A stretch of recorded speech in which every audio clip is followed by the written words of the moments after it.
Ejercicio con banda elástica y elevación de los brazos. Tumbado boca arriba, con rodillas flexionadas y las puntas de los pies mirando hacia el techo, autoelongue la columna vertebral dirigiendo la barbilla hacia el esternón. Inspire y al exhalar contraiga ano, vagina y uretra como si quisiera retener un gas o la orina y active la musculatura de la parte inferior del abdomen como si estuviera cerrando el botón de un pantalón que le va estrecho. Eleve los brazos con la goma elástica por encima de la cabeza. Manteniendo la posición con la contracción de los esfínteres y la parte inferior del abdomen, estire de la banda elástica hacia afuera.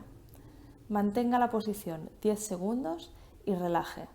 Realice 10 repeticiones.